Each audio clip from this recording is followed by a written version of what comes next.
They follow the orders. They don't care if it's sleepy Joe Biden or maniacal Trump. They live for the fight. That's it. That's what they die for. They die for their fight. Their idea of heaven is Valhalla, where they fight and are die and reborn. That's their idea of heaven. They do not care about dying for anything else. So this is what people need to realize is what goes on in America. There's separate classes of Americans. 2/3 of Americans are living paycheck to paycheck. And then the other third are either very wealthy or freeloaders. So this is literally what is pushing this war, okay? It's inevitable. And we really all need to prepare for it. And I've said it before, and Forbes even wrote an article on it, saying wealthy Americans are leaving the U.S. in droves. So, I mean, it doesn't look good. I'm not happy about it. And I'm glad I survived Zionism.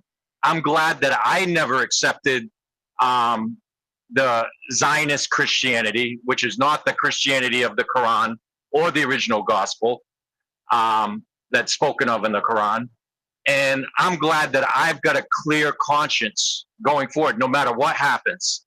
But when you're speaking about America in general, the majority of them are offline.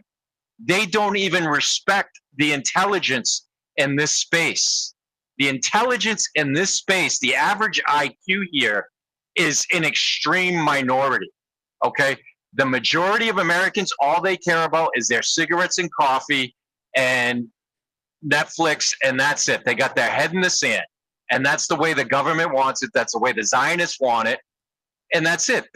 That's why the highest paying occupation after graduation in the United States is pharmacology.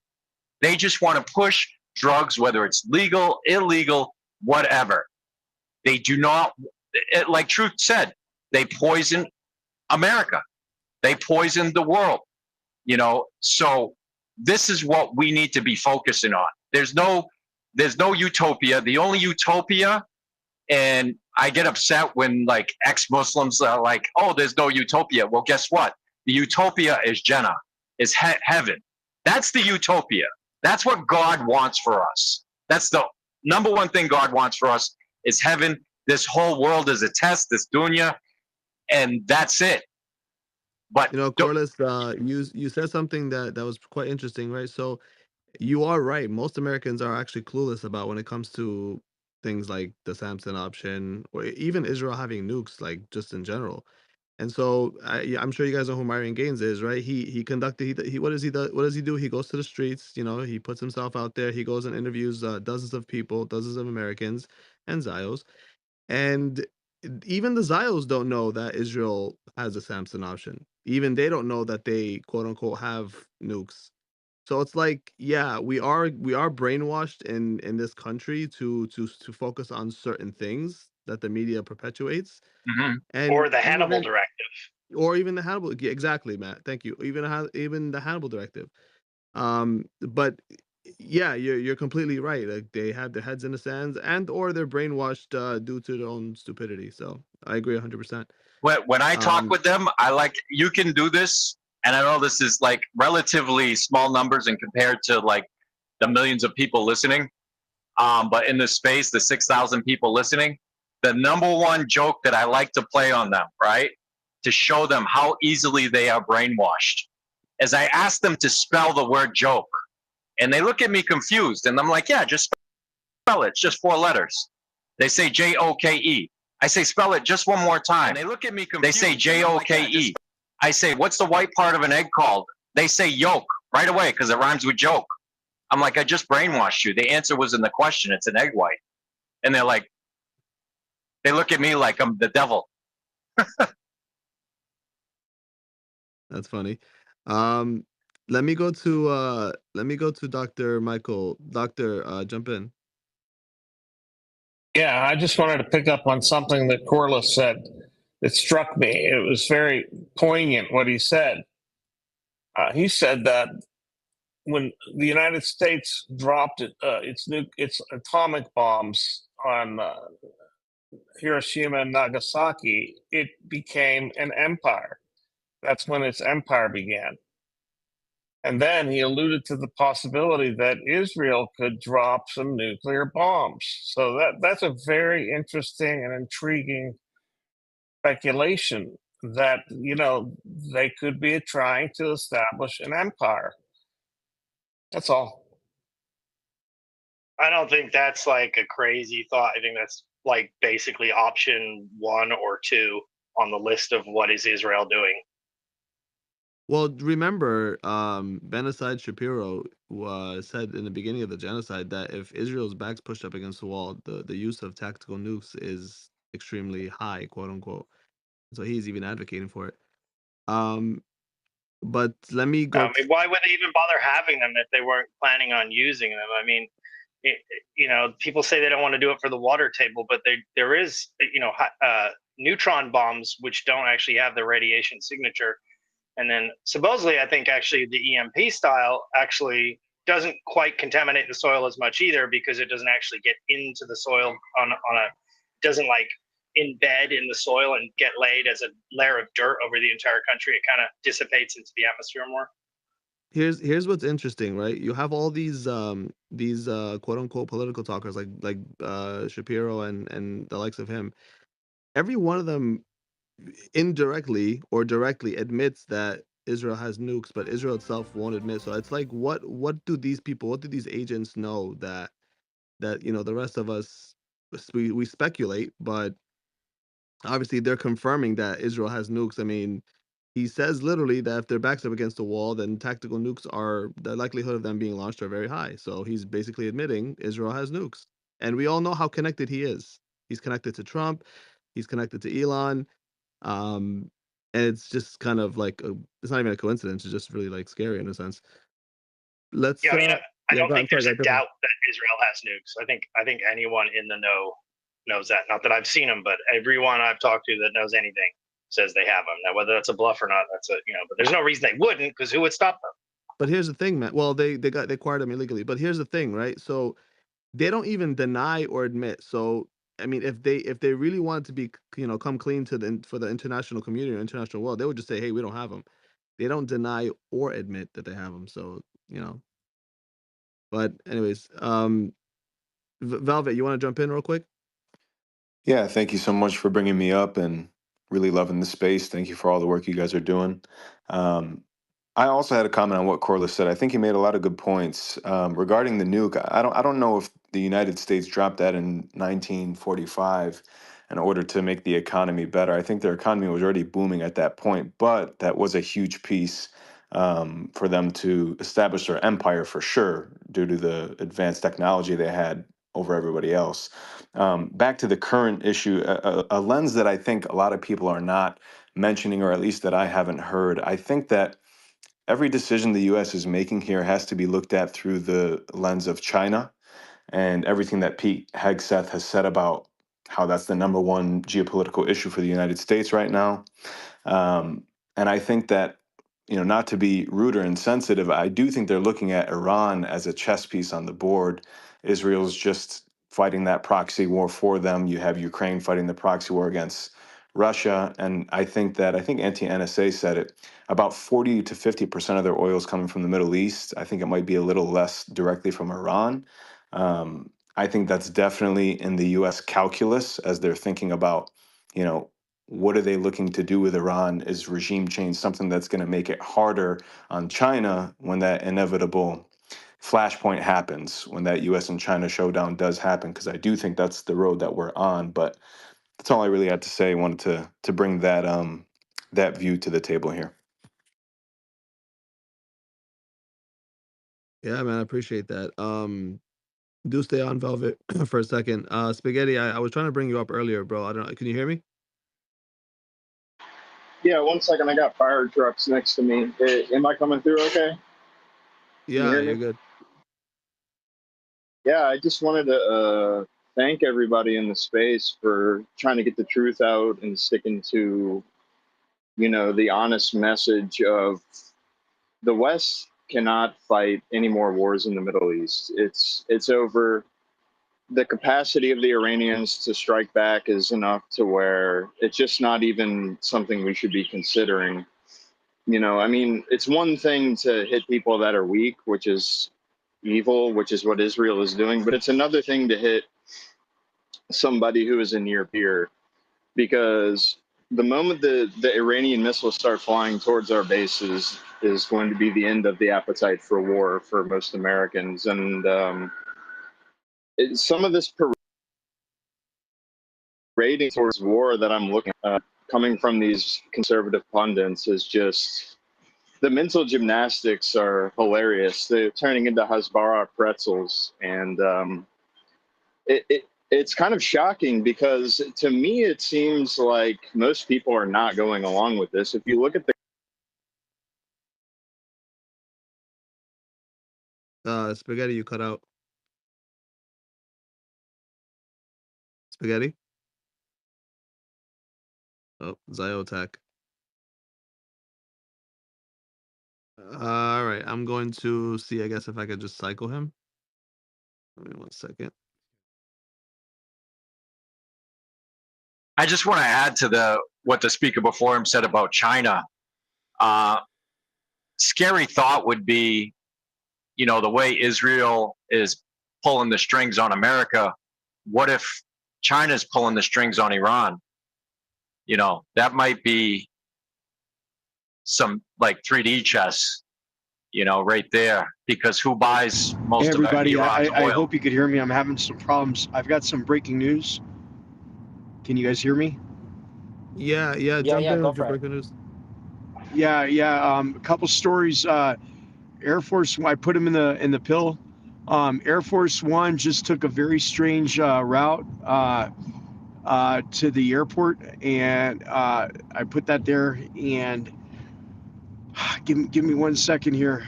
There's three things that just happened. There's strange traffic right now at usual traffic at Baghdad Airport. According to Iran media, there was a massive explosions in eastern capital of Tehran. In his car every And Air Force One followed an inconsistent, unusual flight path from Shreveport to Joint Base Andrews right now. Just a heads up. It's all in the pill. All right, thanks for that, Auntie. That's crazy. Air Force One actually allows their location to be broadcast. That's insane. I didn't know that. Yeah, you'd be surprised what people do with their transponders. Yeah, cool. Did you want to finish your thought, Corliss? Yeah, basically, I was saying that who buys most of Iran's oil is China. So what if China's manipulating them? You know, what if Iran takes a big hit just so China can get involved? That's a scary thought right there. And I'm of the belief that history moves west. So it's inevitable that it's going to land in China. But then what's past China is Afghanistan, and that's the graveyard of empires right there. I don't think the case Really make. Go ahead, Matt.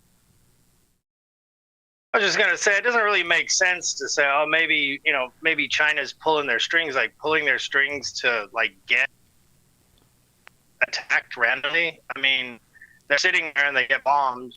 It doesn't take any. I don't mean now. I don't mean now. I mean before. In what way? Not to say they're not. I'm just wondering where they're going. Well, no, not now. Not immediately. Corliss, guys, real quick. I want you guys to continue that discussion. It's very interesting. But real quick, I just wanted to go to a tweet in the nest, just posted by Sully. It says, breaking the the plastic dome is overwhelmed. Quote, Israel has only enough missiles to defend itself for up to 10 to 12 days against the Iranian strikes, according to the Washington Post. Which cites U.S. and Israeli officials. Continuous Irani strikes deplete Israeli stockpiles, so Israel may soon have to ration its defensive munitions and only intercept a few missiles. That's quite interesting. They already are. You can see it. Yeah, and not to Yeah, mention that some there's of the strikes they're just giving up. yeah, and truth that goes to your point you mentioned earlier. I mean, we see that obviously they're not going to stop the hypersonic missiles, but they're just kind of like picking and choosing where to try to intercept, and some of them are even like malfunctioning. They're hitting themselves with their own interceptors, so it's not a good day for these Israelis. When they replenish them, because I was told that they basically replenish them daily or whatever. Like, I don't really know the logistics of it, but would it be something that America has stockpiled, or are these like a specific missile that only really they have and only they can, like, they'll end up like at a bottleneck where they can't produce them, or what? So with the Iron Dome, they've got a pretty big supply. With the more specialized ones, like the Fat Arrow, those ones have to be imported. But they have stockpiles right now. But again, it's for another 10 days because they're using so many. It takes at least 11 minutes to replenish it, to be able to replace the missiles. They have it down to a science. Iran knows that because their hypersonics take 7 minutes to get there. So they know once they're they're tracking data as just as Palantir in America are, right? On what Israel's up to with its air defense systems. So that's why they've been able to successfully strike as well. They literally catch them with their pants down, and, just strike them like fish in a barrel. With some of them aren't even they're not even any attempts on them. There's that one really funny one where they totally missed. They shot up 12 interceptor missiles of the sky, and one Iranian missile was able to it maneuvered and also just direct hit on its target, and it completely fooled all of the interceptor missiles because of its high altitude and the fact that it stalled, delayed, and then boosters kicked in and struck it. So just these hypersonics are absolutely impossible to defend against, even if they have a full supply of interceptor missiles. Israel's vulnerable. What can they do? They don't even have the hypersonics to respond with, so they're at a disadvantage. Truth, the only way they can defend against some of these hypersonics is by striking the MRBM launchers and stuff like that. But they put out a lot of videos of them hitting decoys, and it's obvious because in any of these pieces of footage, you can see that there's no secondary explosion, which would be like the booster and the payload blowing up. So you're getting a lot of fake news from the Israelis, but I wouldn't be shocked if they have done a lot of damage to the Iranians' ability to launch these missiles. But I don't really know how to explain the fact that they're only sending volleys of like 3 to 5 at this point. I'm not really sure. Are they hitting harder with bigger waves at this point or not? Because the information is really hard to come by. So yeah, they used bigger missiles this time. The Khaybar one, they have twos as well, and they have Fatah twos as well that have bigger payloads with triple the payloads of the previous missiles, and that's why Israel has been so staunch or steadfast in imposing its media blackout to prevent exposure of all the damage that's been caused in the various cities, of course in Tel Aviv, Haifa, and Jerusalem, etc., but also the smaller cities as well. Iran hit about 7 or 8 cities today, and you're not going to hear any of it, in mainstream media news or Mario space. They're hiding it, they're shielding it, and what can they really do about it? They're vulnerable and they're desperate. So I'm sure there's a lot of back channel conversations going on about how to proceed. We're also awaiting. It's kind of honestly astonishing. Sorry, I'm gonna go right to you, Spaghetti, because I know your mic cut off earlier. But we're also awaiting, guys. Iran put out a statement that they're going to, Truth, correct me if I'm wrong, they're going to release a testimony from the captured pilots. The fighter pilot, yeah. Yeah. So we still have that to look forward to. That's gonna be fire when it comes out, because now it's like they cannot deny anything. They're gonna put them. They're gonna broadcast it for the whole world to see that their jets are not as invincible as they thought they were. So, anyway, Spaghetti, jump in. Yeah, well, none of this operation would have happened if they weren't able to infiltrate through the Azeri border and the Kurdish part of Iran. They got these Mossad teams through there. There's not a lot of information on how they were able to spoof the radars and get all of that stuff messed up, but it's it's kind of crazy when your entire operation relies upon some Indians and infiltrating Iran. That's pretty wild to put your whole entire future of your country on that. Yeah, well, they're just. I just had a weird thought. They're just assets, and I don't really think they really care too much about them. Sorry, Matt, you were saying? Well, I mean, they're firing spike missiles, so I don't think they're necessarily assets. I think these are highly trained people. I don't know what the makeup is. I was making a joke about the Indians, but Yeah. you know, Well, I meant like who are these people? disposable assets. Yeah. No, you're right. They obviously infiltrated and they did some covert operations in there, but at the end of the day, they're just disposable assets to the Zionists. I just had a sick thought. You know, that the military-industrial complex is the one that always seems to do the best out of these things. It seems like a lot of these defense systems and air systems that are supposedly like, you know, infallible are being made fallible. What a great marketing scheme to have a limited war situation to be like, oh, you guys have to upgrade. All of your old weaponry is no good anymore. Military industrial complex swoops in with the new anti missile and the new super duper iron mega gold dome and blah blah blah, a bunch of stuff they're gonna have to spend more money on. But yeah, does anybody know how big? Because I've never been to Israel, so it's hard for me to put it in my mind exactly how big it is and how big. Like, if a nuke did go off in Tel Aviv, like, would it take out the whole thing, or would it be, or how many would you actually have to take out all of Israel completely?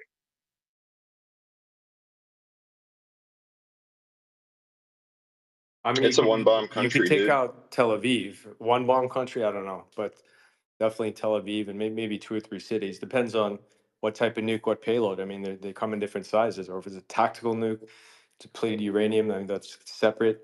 But it really Well, I depends on mean, the you know, size a of the nuke. mid-range one, nothing like super beyond the pale. But yeah, one would do a big problem, right? So, I You mean, launch one honestly, on Israel, they're on their knees, man. They could be suffering no severe offense, loss. no offense. When you go back to what happened in World War II, and you have Pearl Harbor, and then we launch the nuke, and I mean, you know, the Japanese were not exactly innocent little babies in that either. Now, whether we needed to nuke them or not, I mean, back then it wasn't like we were hanging out in buddies down at a bar. You know what I mean? Japanese people were some weird people from the other side of the planet, and America did do some crazy shit. But yeah, that stopped it. But I mean, technically, Iran theoretically, I think, I hate to say it, but I think they actually have the right to nuke Israel, because if they don't, what's America's going to get involved? They're going to get involved. It's going to be basically regime change, boots on the ground, never-ending war, the end of Iran as it is. So it's like they didn't start it, and they got attacked, and they're basically looking at an existential threat. What are they going to do? I mean, it might not be smart because then they'll get nuked, but I just don't know. I think technically they would have the right. I don't know if it's the right thing to do, but I think they would have the right to do it. Well, they Hey, Matt, should have Well, done wouldn't it. any And other then, country do it?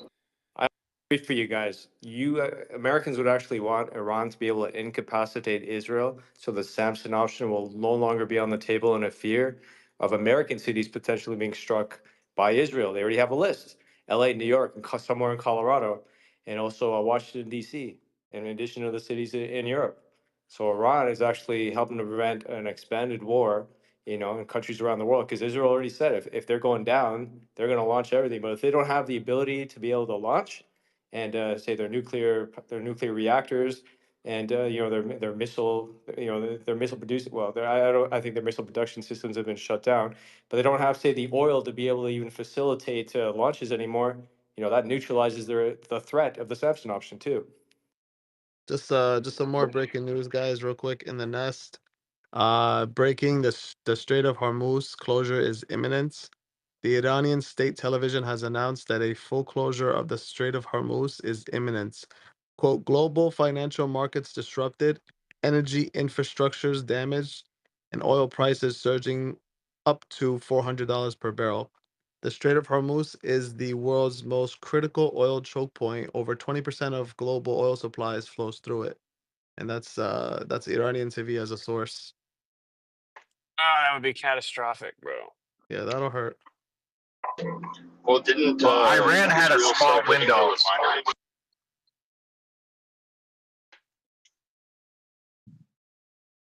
Yeah, that'll be pretty devastating economically. If Simon was here, he'd break it down pretty eloquently. But so let me go to Witsit. Witsit, what are your thoughts, man? Welcome back. What's up, man? Can you go to someone else real fast? I'm about to have to open up this gate. I don't want anybody to hear what I'm about to say. Yeah. Okay. Sure. Um, Jump in, Matt. You had your mic unmuted. Yeah, I actually didn't realize that, but yeah, man, it's crazy. I'm just sitting here. I mean, in a way, I'm just I'm glad that Iran at least did some response. You know, obviously, I don't like people dying, but just watching Israel on the first day, just bombing and just another country, I'm just like, at that point, I'm just like, does Israel just literally get to do whatever they want completely without ever reaping any, you know, any rewards for their karma coming back to them? You know, and hopefully the world doesn't get dragged into full on third world war and nuclear war, but I mean, somebody has to smack them back in the face. They can't just do whatever they want all the time. It's just out of control. So I don't know. I just pray that, like I said, that everyone keeps cooler heads, because as of this second, now this could change any minute, the United States is not technically directly involved. And of course, Trump's going to put all things on the table like he did with Rocket Man, because at this point there is, whether you like it or not, somewhere along the line, whether these negotiations are going on in public or just people seeing chess pieces being moved on the chessboard, like of course he's going to move ships over there regardless of whether he's going to attack or not, to be like, yeah, we're going.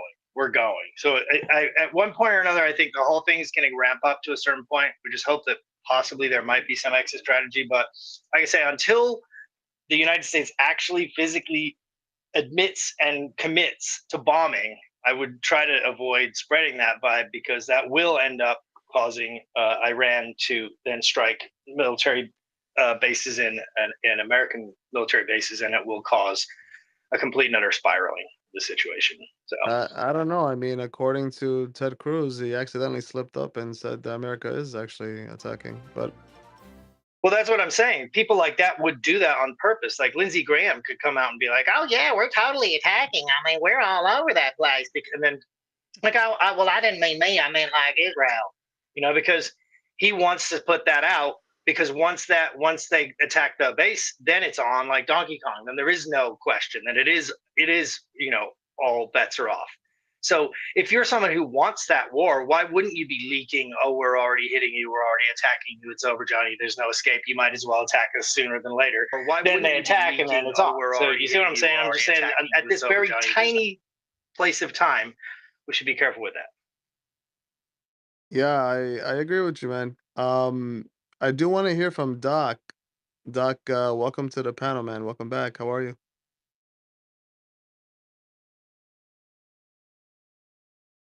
Doc, you with us? Yeah, I got my ears on now. Hey, man. What are your thoughts? You know, I've been playing golf and pretending the world's not ending, and having dinner with my girlfriend. I just got in the car, and so I'm not up to date. So I'm just gonna listen for a bit, but happy to answer any questions. Did you, Doc? Did you happen to see the Ted Cruz and Tucker Carlson interview by any chance? No, but Cruz is a violent Zionist, and I agree with Matt to the extent that Ted and others like Lindsey Graham are doing and willing to say anything to start this war off. He's a Christian evangelical, faith, quote unquote, faith, and their quote unquote God is directing them toward this direction. I think it's fucking horrendous. And I just posted something above Representative Nancy Mace's comparison to this situation being David and Goliath, as if God is on anybody's side here, where we're aiming to destroy others made in His image. So I'm getting more and more pissed off by the religious overtones of this conflict, and so Ted is one guy that I'll disavow. Could I just make a quick point on that David and Goliath thing, real quick?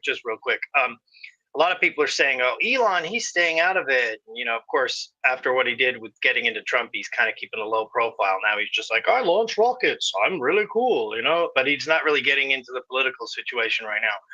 But he did post him on the cover of a magazine, and the cover of the magazine said, David versus Goliath, and it was basically about SpaceX going up against NASA or Boeing or one of these ones. Like, can this small company take over? But the chances of him, I think it was either the 6th, it was like one day after the bombing started. It was like the next morning, he posted that David and Goliath, along with all his other, I'm launching a rocket, I'm going to space, I'm going to Mars, and then just like happens to have David and Goliath on the front of that magazine. So anyone who thinks that's a coincidence, and then also people are like, oh, Elon, he's got Starlink in the country so that the people won't get brainwashed by the mullahs, and he's going to have Starlink there so they can help overthrow the government or whatever. It's like, no, he has Starlink there for the same reason he has Starlink in Ukraine, which is so they can operate the drones. If you watch when he's in the military, he's at West Point talking to the generals about it. He's like, oh, you have to have the Starlink or the drones don't know which way to go, and otherwise the drones don't work. So all those drones and all that drone warfare that the Ukrainians are using pretty much don't work unless they have Starlink. So why wouldn't they work, Matt, just on a normal satellite system? I mean, they have satellite communication and had it for decades in Iran.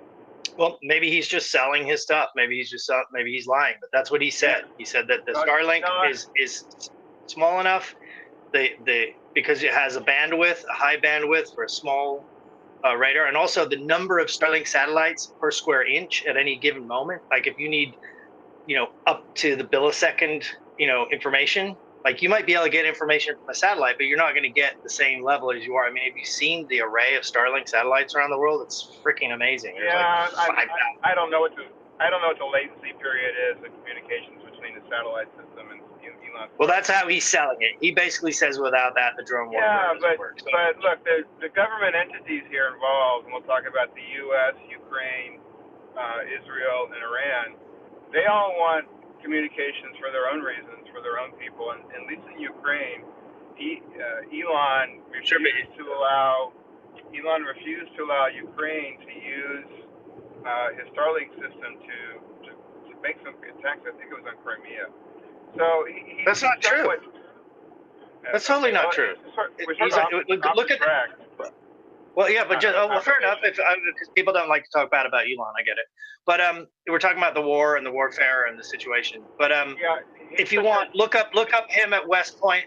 Look him talking at West Point, and he goes into all of the logistics of the warfare. You're sort of assuming, Matt, that I don't know anything about him. I need to be educated to share your opinion. So I want to. No. I just noticed that whenever Elon's names come up, because I don't know if it's a space or whatever, but even people like Alex Jones, they'll talk crap about Trump, they'll talk crap about Netanyahu, but they will not talk crap about Elon. It's like he's God. I don't know why. Yeah, so I want to keep this like just on kind of Iran Israel, right, real quick. And yeah, you're right, Matt. Some people like all of a sudden like they just don't want to, like they can't like criticize Elon, but I mean, it was still directly related. It was the David and Goliath and the usage of Starlink. I mean, every other logistical thing we were allowed to talk about, but then Elon comes up. Oh no. No, I mean you're trying to draw a connection between my comment about Nancy Mace making a religious comment about the battle between good and evil against big and small, and you're porting it over to a random comment that Elon made. It's not random. He posted it the day of the bombing. David and Goliath. You think he's retarded? You think it's a coincidence? Come on, man. No, I think you're inferring his intent, and you can't read his mind or know what he's doing. And so I'm tired of that people just look at something that fits their narrative. Well, it's a Jewish story about a small thing beating a big thing. The day that the small country Israel, who has the story, is bombing the big thing with rockets, with a thing about rockets. I mean, come on, bro. Let me guys go. Sorry to interrupt real quick to the Nest. Let you guys go back at it real quick. So there's a tweet up in the Nest that reads, each Fatah hypersonic missile costs about 200 grand, and to destroy it, it costs Israel around 12 million per missile. So I mean, I'm no mathematician, but that's a huge L for Israel right there. Or it costs America 12 billion.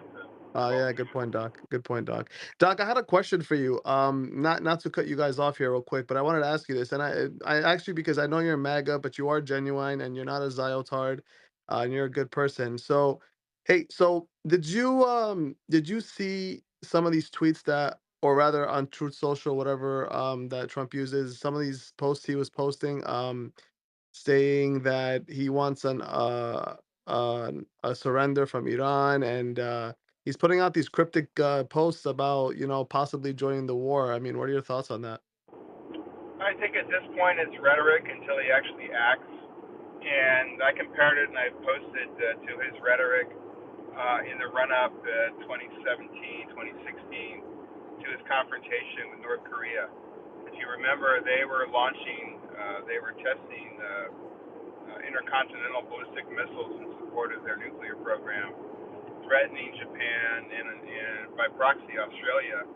And Trump has used the same sort of rhetoric, that he would end up nuking North Korea if Kim did anything. So I look at that situation and where it ended up with Trump walking across the DMZ and shaking hands. And so I see the comments now with Trump. I think they're hyperbolic. They're scary as fuck. It's clearly affected what's happening in Tehran because one of his comments and posts, I think it started on Truth, it might have been here on X, where he said that people should evacuate Tehran immediately. You saw that, maybe you didn't, but you saw thousands and thousands of people get in their cars and just sitting on the freeways. It's a terrifying situation in both countries at war right now.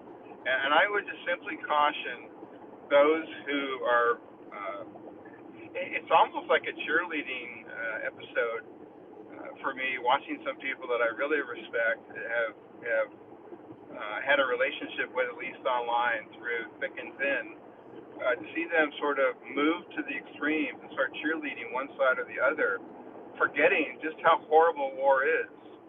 And maybe it's because they're young and they haven't experienced it, they haven't lived through it, they haven't been connected to or had relations with, people as old as my grandparents who were Depression era and World War II era veterans, that they haven't had that experience.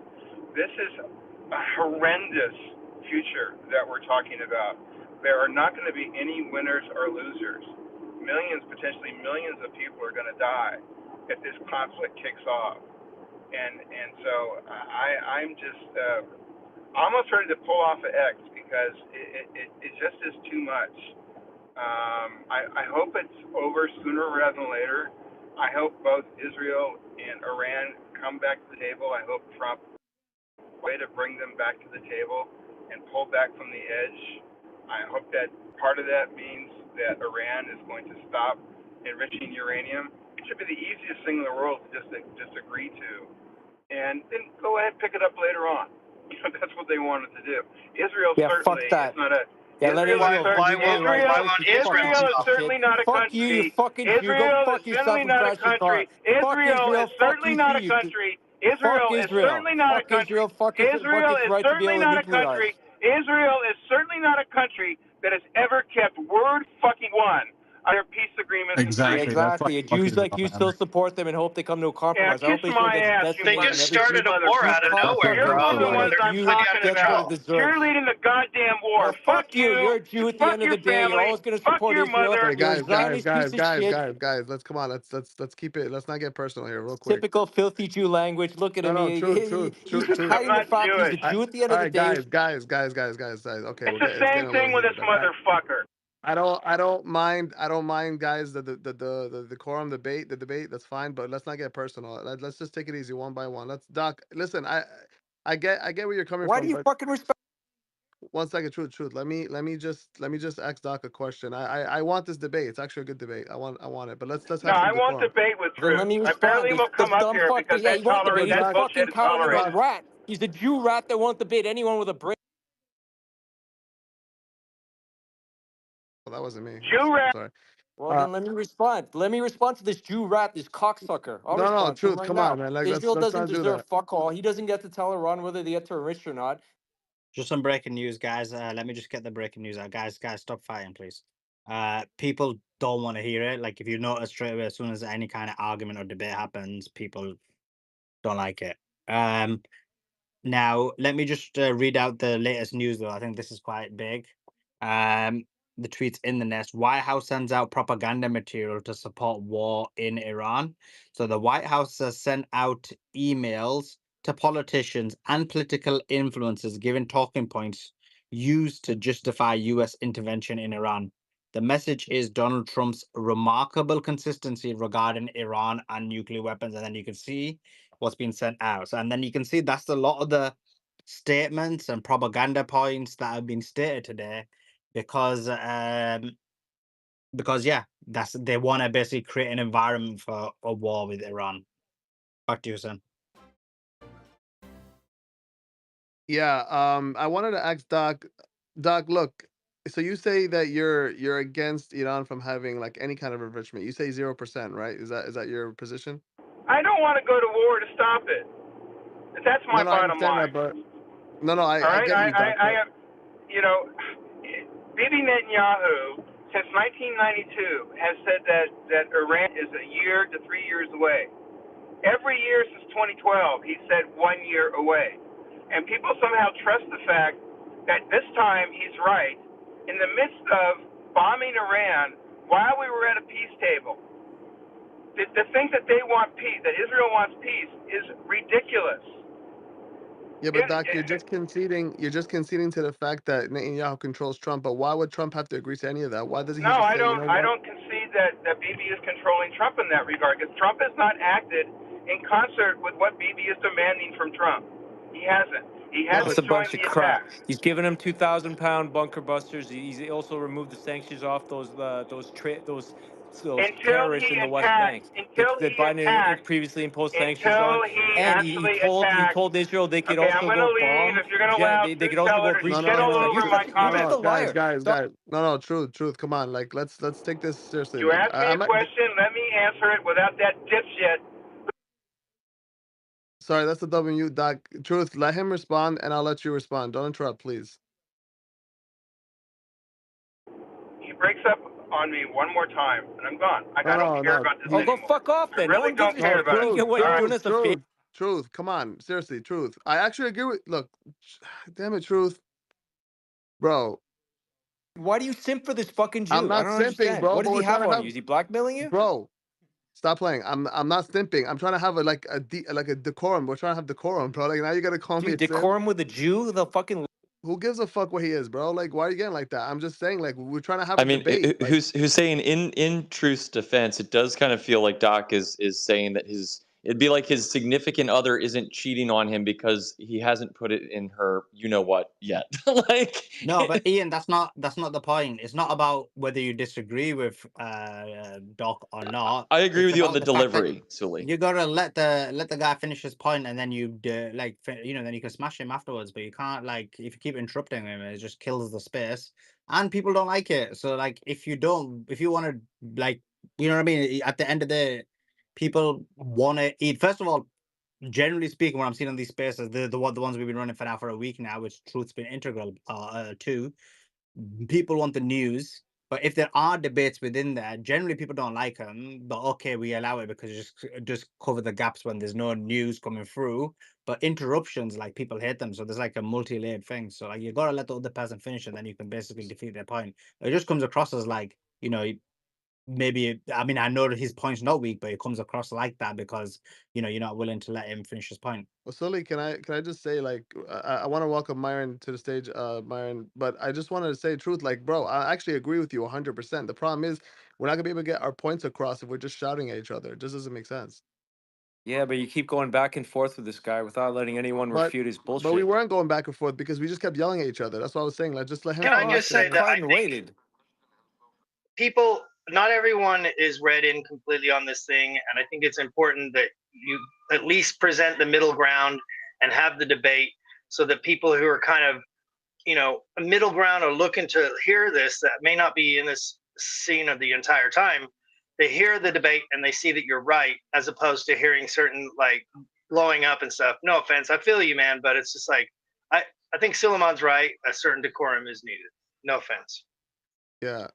I got no problems with the core, but when it's just ongoing rambling and one lie after another in sequence, no one checks his bullshit, then yeah, I'll speak up. And I waited and waited with my hand up.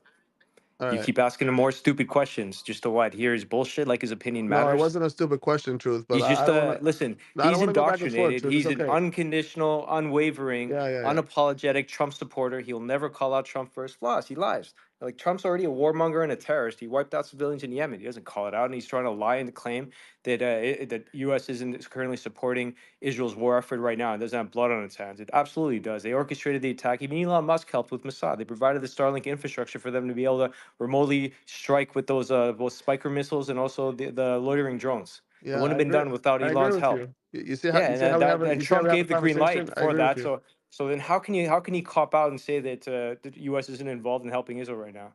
Just because they haven't officially like declared war with them, when it's their fighter jets that are up in the air dropping their bombs.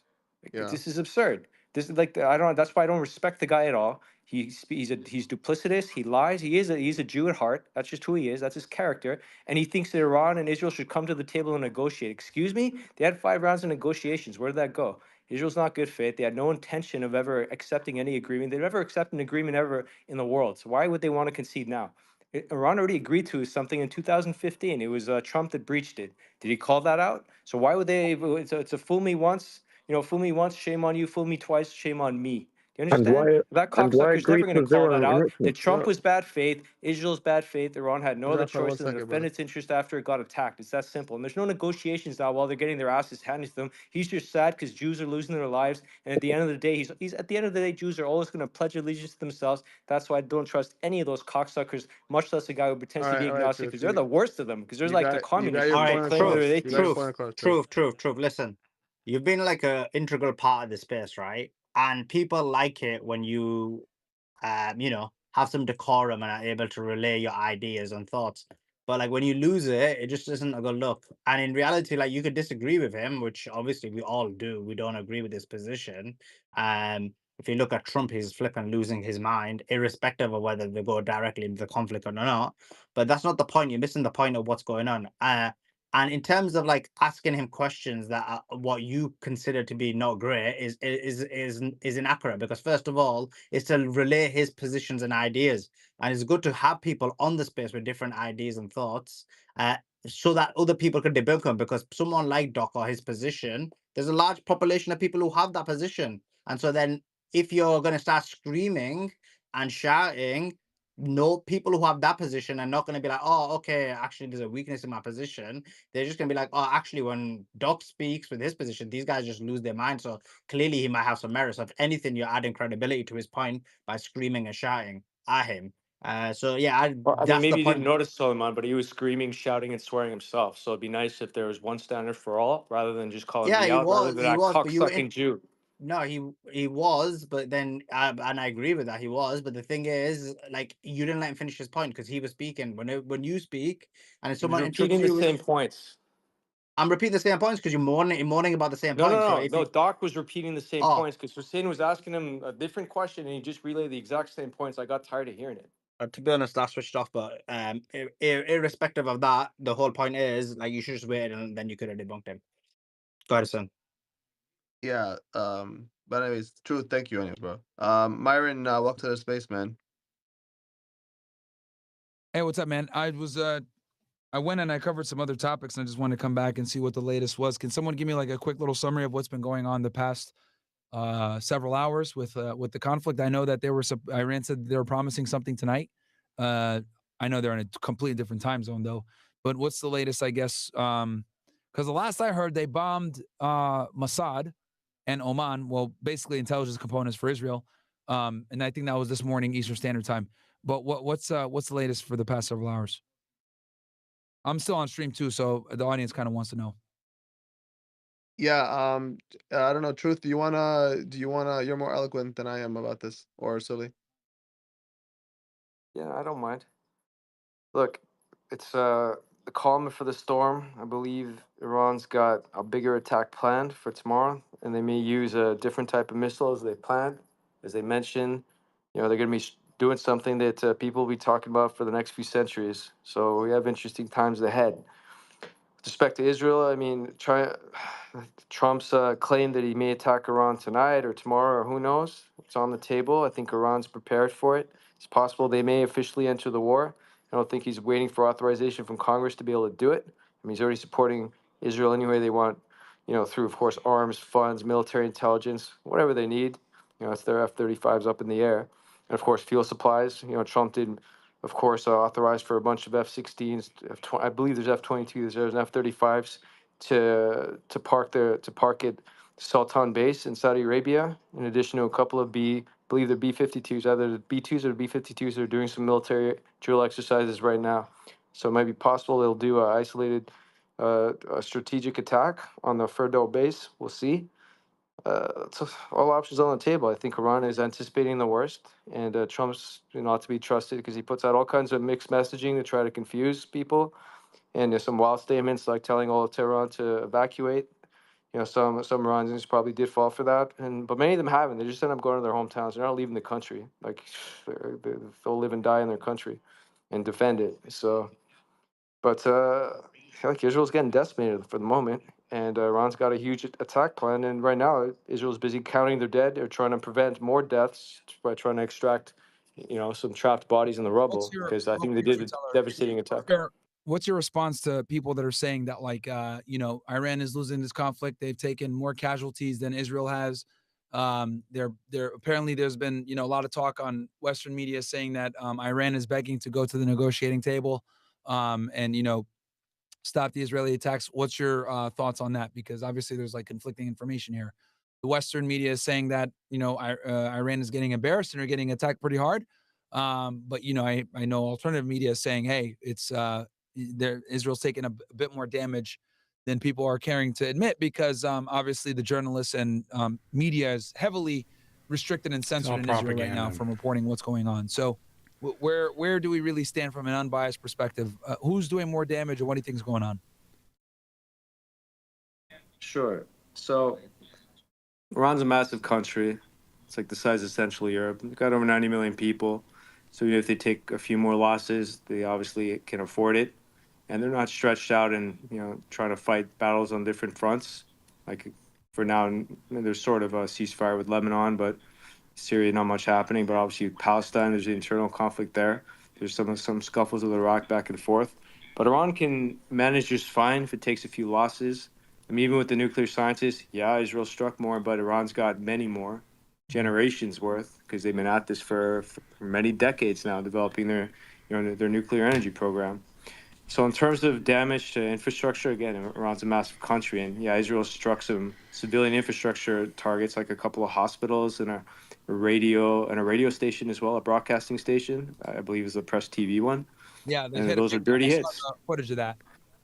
Yeah, but that's not going to impede Iran's military or its ability to strike Israel. It's who's dominating the skies, who's able to strike all the military targets successfully to, over time, inhibit Israel's ability to strike. And so far, Israel hasn't managed to do any of that. In fact, 4 of their fighter jets are the ones that have been struck. And that's a huge loss for Israel. That's about over $1 billion just worth of fighter jets gone, up in smoke. And in terms of missile strikes, Iran's launched over 500 missiles, and I think about 80% of them struck their targets. Can Israel provide stats like that? I don't think so. And of course, there's a media blackout in Israel, so we're nobody's going to have exact information here by design. Plus, there's fog of war as well. Even if we did have exact info, there's just all the numbers right now for casualties. So we shouldn't even really be drawing conclusions on casualties because no one knows exactly how many yet. It's way too early. So that we got to wait for the dust to settle, be able to decipher exactly what the losses are with casualties and fatalities. And Israel, of course, is going to lie because they always bow their head in shame when it comes to that, and they seek to gaslight their audience and followers to claim that they're somehow militarily superior, even though their air defense systems have been decimated despite 10 levels, 10 tiers of it, 5 of them within Israel, 5 of them outside of Israel. So their fighter jets have been knocked off the skies. And Iran's also done a pretty good job of sweeping off, the Mossad terror cells that are there. And there've been a ton of agents, some Jeets, maybe some others, some Iranians as well, some Jews. So there's a variety of them that have been cooperating, helping Israel to carry out internal attacks within Iran because they're not able to strike, from the air, at least not successfully, with just minimal effect. So I believe, historically speaking, based on what Israel's always done, they lie and exaggerate in the media, to claim to presuppose a victory they haven't even achieved yet, just because of they claim one successful blitzkrieg strike on day one, while they've been getting their asses handed to them for the last 4 days. And they've lost ports like the Haifa port. They've lost their ability to refine oil at their biggest refinery. Their airport's been struck. Their military bases such as Nevatim, of course, Ramon and Negev, and the Dimona reactor's also been struck. In addition to other nuclear facilities in the Weizmann Institute too, and a few of their commanders have been struck, and they don't have that many commanders in addition to their nuclear scientists. And a lot of civilian deaths have happened too, and a lot of them are IDF soldiers and reservists and Mossad agents as well. They hit the Mossad headquarters, which is supposed to be supposedly untouchable, like Nevatim, which has been struck 3 times now collectively. So I call I call BS when they try to claim that they haven't been hit hard, and nobody believes mainstream media news anyway. Who's They're watching CNN, MSNBC, or Fox News? They're also claiming, especially Western media, air superiority in Iran. And you're saying that they shot down 4 of these jets. Is that a myth as well, you think, in your opinion, or what do you think? Maybe we both know it's not a myth, and then I think in less than 24 hours, when that fighter jet pilot gives testimony, or they provide more information and evidence that it's happened, because Israel's not going to acknowledge how many fighter jets they've lost anyway. They never do.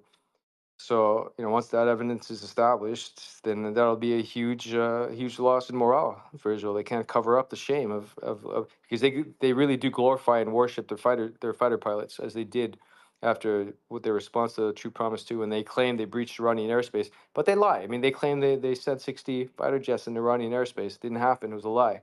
Just being able to send a drone, which anybody can do, Chinese have done it in America before, doesn't mean you have air superiority. You have air superiority if you can enforce like a no-fly zone, for instance, or if you can strike at will anywhere you want. And they haven't done that. Where have they done that? Lighting some tires on fire and blowing up some cars. Using Spiker missiles and some loitering drones from a few rogue agents from within. That's not air superiority. That's just some terrorist attacks, some terrorist bombings. That's it. And it's done minimal damage. It hasn't impacted Iran's ability at all to strike every 2 or 3 hours or at will. So if you have air superiority, then they shouldn't be able to strike you at all, right? You'd be knocking down all their missiles or preventing them from even launching and recognizing it. All they're doing right now is trying to collect data and discover patterns. But Iran's been unpredictable because they strike from so many different areas. They have mobile launch platforms and probably some solid platforms as well that are built in certain areas. But again, and I believe we've only seen 10 to 15% of the capacity, and they're showing restraint. They could easily level Israel with all the weaponry they have and launch 2,000. They could have launched 2,000 missiles on day one. They're just doing it in salvos, mixing it up with drones. Embarrassing the air defense system, and it'll be death of 1,000 cuts by the time it's all said and done. To the point, as that one Israeli minister put it, they'll be begging for a ceasefire because they'll realize they can't last in this war of attrition. And based on best estimates, their air defense system is going to be done in 10 or 12 days. And how are they going to be able to receive more munitions, given that all their ports are by then are likely destroyed, and all their airports as well? Be a lot harder to bring things in then. So what are they going to defend with? Hopes and dreams? We'll see. Yeah. Okay. Shit. I guess we'll see what happens here, man. I'm just kind of just pay attention to the news and see what we can decipher. I know for sure from doing my looking around that Israel's definitely killed more innocent people than Iran has. I think Iran's killed like 24 people.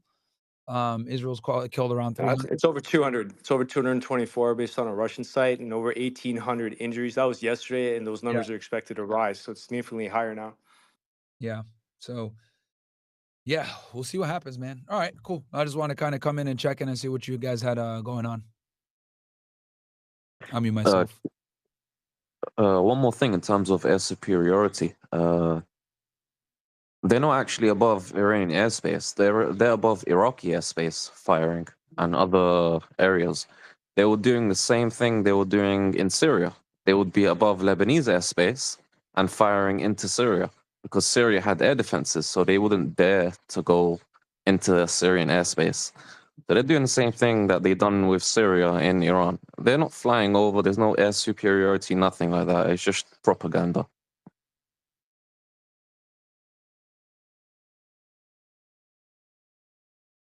All right, cool. I'll be back in a little bit. Thanks for coming, Myron. I'll check in a bit.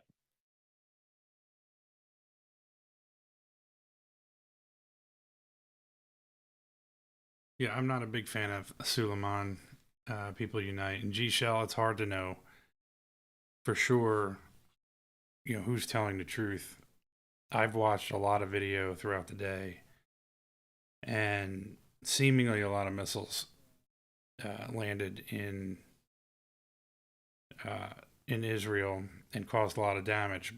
But again, they also said they were going to strike, and it was going to be something that just like you've never seen before. It seemingly didn't happen today, so now all of a sudden they're going to wait till tomorrow. All of this stuff doesn't seem right to me. I'm thinking that this is going to be a massive barrage of missiles and massive amounts of damage, and maybe there is, I don't know, but it just doesn't seem all that right to me. It just doesn't seem like anyone's really telling the truth. National security team did not result in a decision regarding launching an attack on Iran. However, a new scenario has begun to be leaked, which Trump would provide Israel with more high-tech or more serious weapons. Sorry, I didn't have the space to place that. This guy's terrible, too. Every time he talks, it's just an absolute mess. One was showing erratic flight path to its destination. Well, this exact specific version of Air Force One is referred to as Night Watch, more colloquially as the Doomsday Plane. This is the National Airborne Operations Center, NAOC, and the deployment of Night Watch aircraft to the closest Air Force base outside of Washington, D.C. is an ominous sign of things to come. For some perspective, the last time this Doomsday plane was believed to have transported the president was on September 11th, 2001. And I posted earlier that the Air Force One followed an inconsistent, unusual flight path to from Shreveport to Joint Base Andrews. So I think all those details together are quite significant.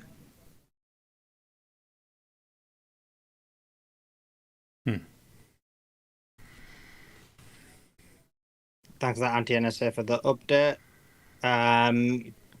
What is going on with this? Everyone's dropping. It's weird. Something's going on with the app or going on with the space. It's mental. Like every single passenger is dropping. People can't get back in the space as well. So I'm just trying to bring people up to hear what their thoughts are. But yeah, it's just mad. But anyway, guys, appreciate guys. Actually, Casey, do you wanna promote the space while I get some people up and start some things like? Yeah, guys, please, we've been running for over, I don't even know, it's like over 100 and something hours. Like 5 straight days.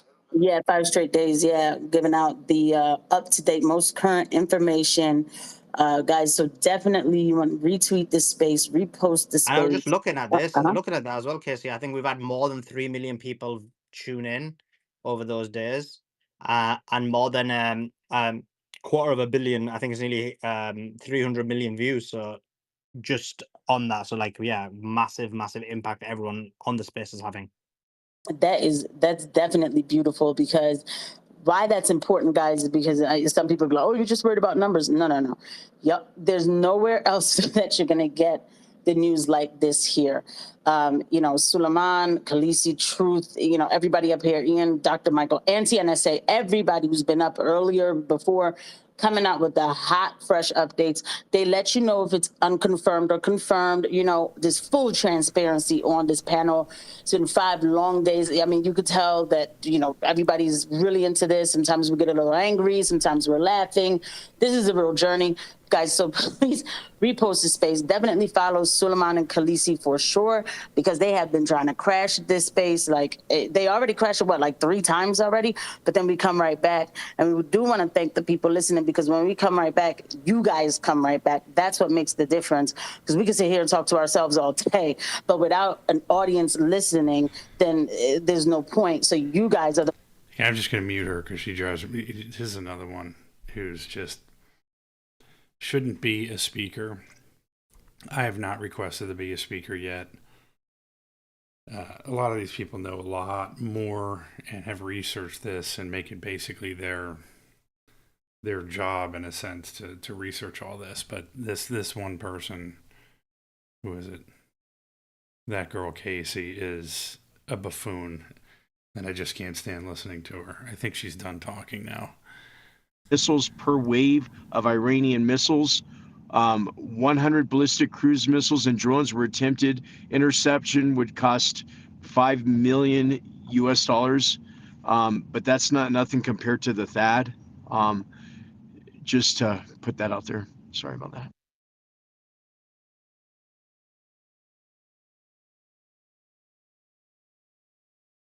Appreciate that. Joe, jump in. G'day, guys. Again, amazing work on the epic marathon space. This is just a really quick one. I don't know if it's useful if you want to share it or anything.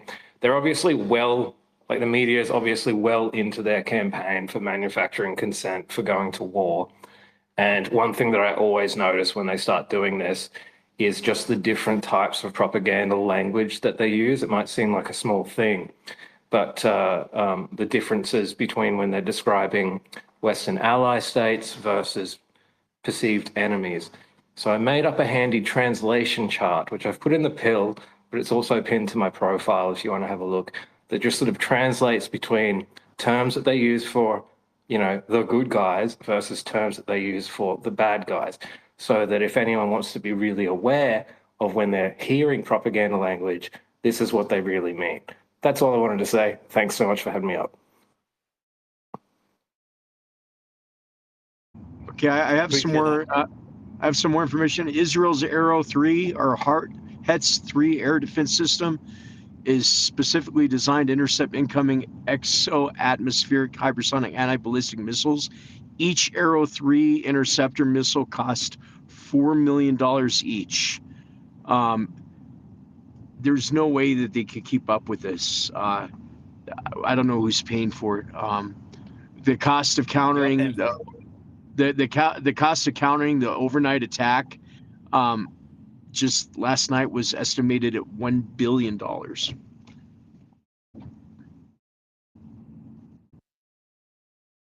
That's just to defend. That's not the cost of the damage that's been committed. It's going to cost probably another billion more by the time all is paid for. So it's Sure. billions and billions in damage, and it's going to only get worse from here. And there's going to be a lot more deaths and casualties. I don't see a path to victory for Israel. I just see them conceding at some point. It's just a question on on what terms. Hopefully, Iran doesn't settle. More sirens right now, and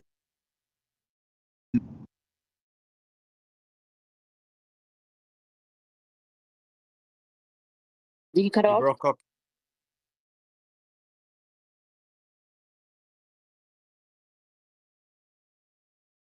Okay. Once he's come back, we'll come back to him. Let's go to Boykin. Hi, good evening, good morning, good afternoon. Hi, Suleiman. Hi, Khaleesi. Hey, Casey, everybody. Listen here. Trump's too chicken shit to call it.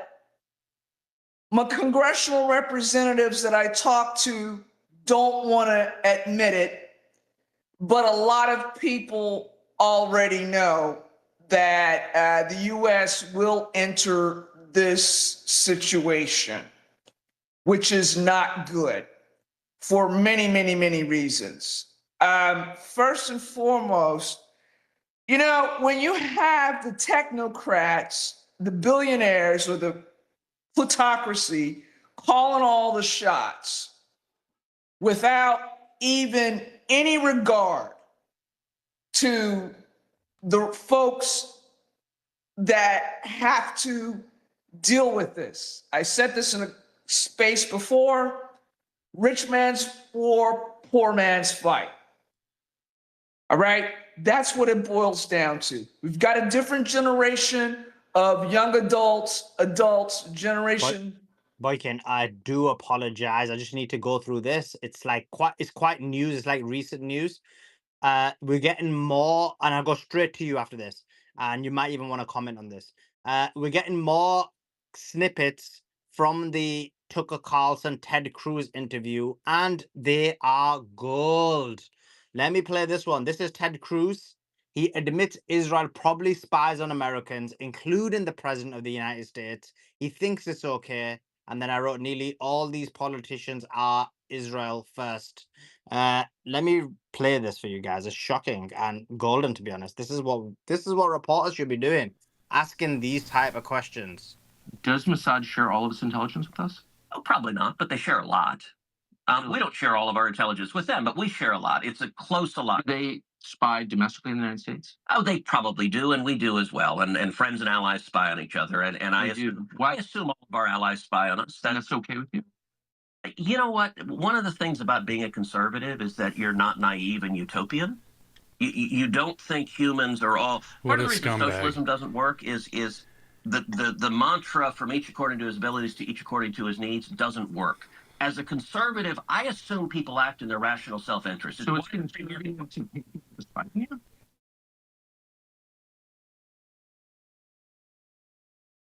It's conservative to recognize that human beings act in their own self-interest, and every one of our friends spies on us. And I'm not. Do you like it? That's my question. I'm not asking whether they have motive to do it. Of course they do. I understand that. And by the way, I'm not mad at that. You're an American lawmaker, so I just want to know, hold on, I want to know your attitude. You said that your guiding principle, in fact, the only principle, the only criterion. Incredible. They're overwhelming. I wouldn't say only. Is it in America's interest? Is it in America's interest for Israel to spy on us, including on the president?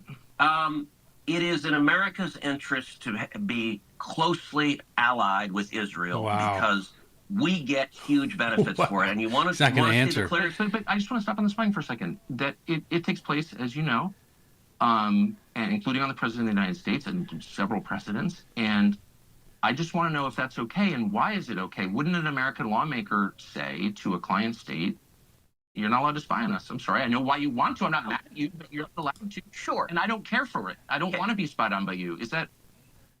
It's kind of weird not to say that, but you don't seem able to say that. Remarkable. Golden. And yeah, it just shows again that Americans politicians are bought and paid for. But Boykin, do finish what you were saying, and then just maybe you want to comment on that as well. Yeah, I relish the opportunity to dig in Cancun Cruz's ass, okay? Rafael Ted Cruz was born in Edmonton, Alberta, Canada. He only got his U.S. citizenship in 2014, first and foremost. Second of all, he's bought and paid for by Saks, a couple of the oil companies, and a whole bunch of evangelical Christians who just decided to throw away their money as well as their kids behind him. Listen, Ted Cruz will say and do everything that he's told to do. Remember, when he ran for president in 2016, and again, when he had to kiss Trump's parts, he just, marched lockstep with the party line, which was, go ahead and bend over for Netanyahu. That's it. That's all they do. Okay. Cruz, first of all, his wife worked at Goldman Sachs, okay, for years and years and years. Plus, the petrochemical lobby owns Cruz's ass. Remember now, his dad was a petrochemical engineer up in Edmonton, Alberta, Canada, big oil, all right? When his dad came to the United States back in the late 60s, and when Cruz was born in the early 70s, I believe 70 or 71, they settled in Houston, which most people know is petrochemicals, and also Bush dynasty territory. We're talking George H.W. and W. Bush, oil people, all right? Bought and paid for. I find this farce between Tucker Carlson and Cruz very, very interesting. If you guys remember, not that long ago, Tucker Carlson showcased Cruz. Now, after Carlson had fallen out with Trump, he's going to go in on a lot of the AIPAC people, really, and expose a lot of their weaknesses. And these snippets here tell you everything you need to know where these guys stand if you don't know already. No, Cruz does not represent me or my interests. I don't live in Texas, but I will tell you this.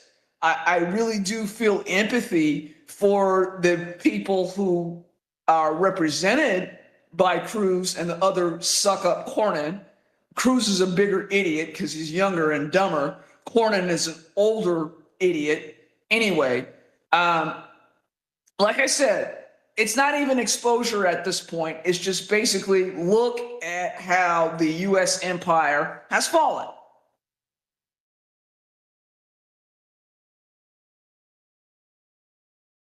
It has indeed fallen. I don't know what is going on with the space, but guys, do us a favor, retweet, reshare the space. There's clearly something weird going on with the space. Like, people are dropping off very easily. Like, I'm just, every time I bring someone up, next thing I know, they're like completely out of the space. Hussein's been dropped completely, his co-host, and he can't even get back in. He's messaging me right now, so hopefully hopefully that gets sorted. Let's go to that girl, obviously. Thank you. I just wanted to give my thoughts on that lovely little snippet of the interview. I mean, these, you know,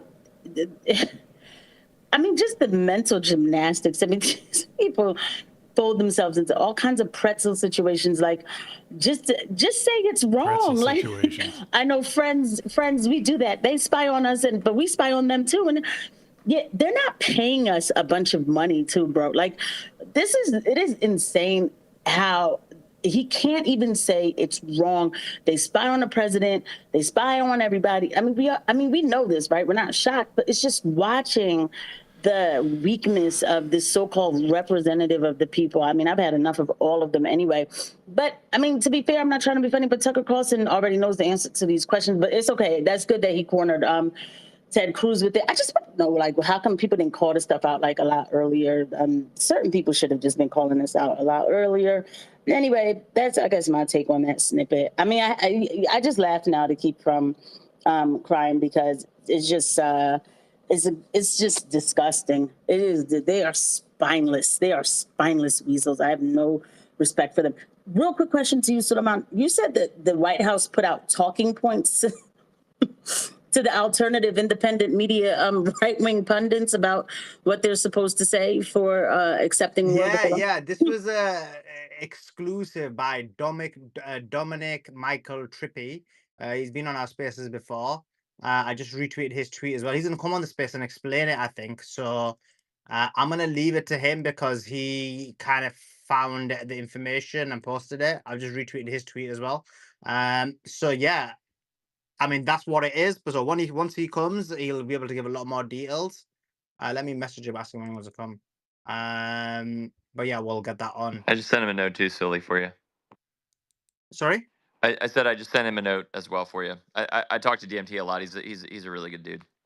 Oh yeah, if you send him a golden, just find out when he can come then, because people are asking, and then he can explain it, because it's he's the one who got the exclusive, and that's golden that he did that and he found that out.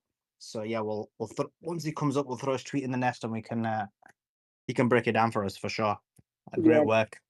That's going to be awesome, because I mean, I already see I trust in President Trump. I mean, like, that's all you keep seeing around. It's just hilarious, man. Like, it's just, the right is worse than the left. Like you always say, the left is, I mean, it's not even about the left being bad, right? But the right acts like they're not. They are so woke for Israel. It's retarded. They are disgusting.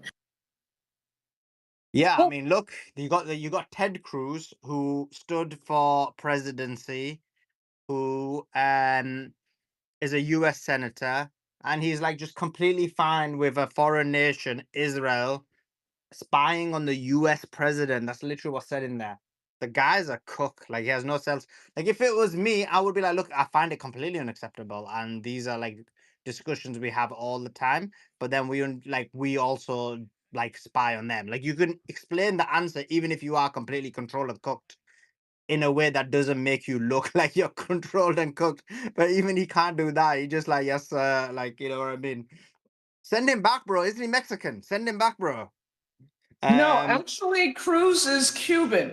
His father was one of the dissidents from Cuba that tried to do the failed Bay of Pigs invasion, and he got captured by the then Fidel Castro regime. And once Fidel Castro released him, he could only go to Canada, and he was not repatriated back to Cuba ever again. So he settled in Canada and then came down to the United States in the early 70s.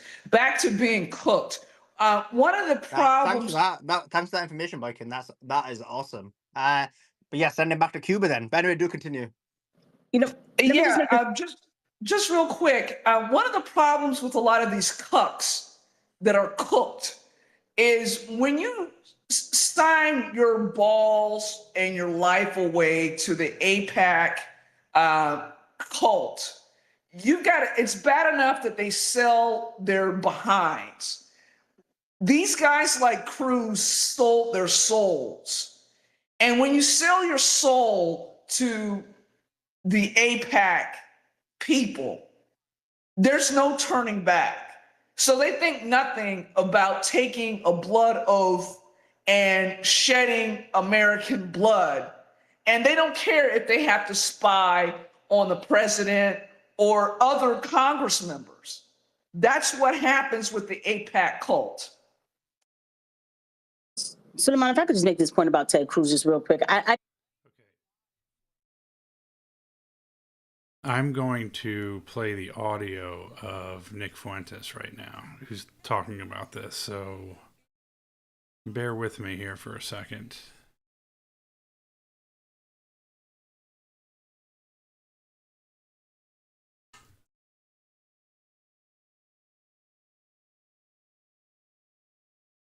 He is a genius when it comes to all this, but I know I'd probably get banned by having him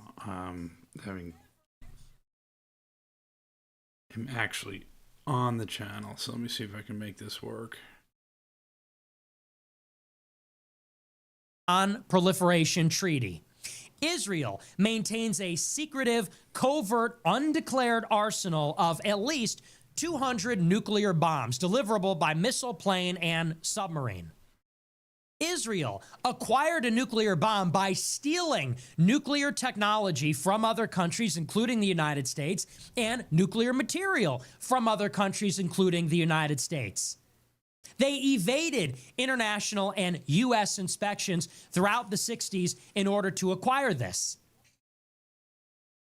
I saw earlier today, Charlie Kirk and others have said, I don't know why. J.D. Vance said it too. The vice president said, I don't know why Iran would enrich uranium to 60%. I don't know why, unlike any other peaceful nuclear state that has nuclear energy, why would they enrich uranium to 60%? I'll tell you why. Because Israel triggered an arms race in the Middle East. Israel, in the 1950s, it became an obsession of their leadership to acquire the bomb by any means necessary. David Ben-Gurion, it was said, it was literally his obsession, to the point of nervous breakdowns, that Israel acquire the bomb. Probably they killed Jack Kennedy in order to pursue the bomb. And then throughout the 80s, throughout the 90s, throughout the 2000s, Israel sabotaged the nuclear weapons programs of every other one of their neighbors to suppress their deterrent capability. In 1981, Iraq was developing a nuclear reactor in collaboration with France. Probably they wanted a nuclear weapon to counter Israel and balance Israel's nuclear weapon. Israel bombed their nuclear program in 81. In 1990, the United States invaded Iraq. In 2003, we invaded and overthrew their government. In 2007, Israel bombed Syria's nuclear program. 4 years later, a civil war started, and the United States, Turkey, Israel, and Saudi Arabia supported various Islamist extremist groups, up to and including ISIS, to overthrow Assad's government. He's now gone. In 2003, Libya voluntarily gave up its nuclear program with U.S. and international inspections. In 2011, Libya was overthrown with NATO airstrikes led by the United States. Why does Iran have a nuclear program? Why have they been put on the pathway to a latent nuclear weapons program or a threshold status between a peaceful program and something like a weapons program? To answer J.D. Vance's question, because if you start in the middle of the story, it doesn't make sense. If you start at the beginning, you see that Israel triggered an arms race, secured the ultimate weapon, the ultimate capability, and has used that as leverage to prosecute regime change wars against all of its neighbors. It's only in response, as a reaction, that every other country has tried to defend themselves and ultimately failed and were then destroyed by Israel. This is the same story with Iran. Now, I only lay that out to say, when people talk about Iran, you know, I saw Glenn Beck say this the other day. Glenn Beck said that the mullahs want a nuclear bomb to wash the world in blood and pave the way for the Mahdi or the 12th Imam or something like that. That's this theological, eschatological vision that they have for the world. They're trying to hasten the end of time by getting a nuke and killing everybody. Is that what's happening? Or is it in reality that Israel acquired the bomb and forced everybody else into an arms race to protect themselves from regime change by Israel? Now they say that, well, Israel had to strike Iran, and now the United States does too because of their nuclear program. Well, I'd like to read to you a report. This is from U.S. intelligence. It says that as of Thursday, when Israel initiated the attack on Iran, Iran did not have nukes, was not pursuing nukes, and was at best 3 years away from acquiring one. So think about that. When they tell you, well, you know, look, Trump always said we were going to denuclearize Iran. When they tell you we're going to bomb their nukes and nothing else. When they tell you Iran wants to get a nuke to wash the world in blood because they're crazy Muslims and they just want to kill everybody for no reason. Iran does not have nukes, is not pursuing nukes currently, and is at best 3 years away from a decision to make one, to actually acquiring one. This is from U.S. intelligence. It says, quote, when Israel launched its series of strikes against Iran last week, it issued a number of dire warnings about the country's nuclear program, suggesting Iran was fast approaching a point of no return in its quest to obtain nuclear weapons and that the strikes were necessary to preempt that outcome. But U.S. intelligence assessments had reached a different conclusion. Not only was Iran not pursuing a nuclear weapon, it was up to 3 years away from being able to produce and deliver one to a target of its choosing. Now, after days of Israeli strikes, U.S. intelligence officials believe that so far, Israel may have set back Iran's nuclear program by only a matter of months. Even as Israel has done significant damage to Iran's facility at Natanz, which houses the most centrifuges necessary to enrich uranium, a second heavily fortified site at Fordow remains effectively untouched.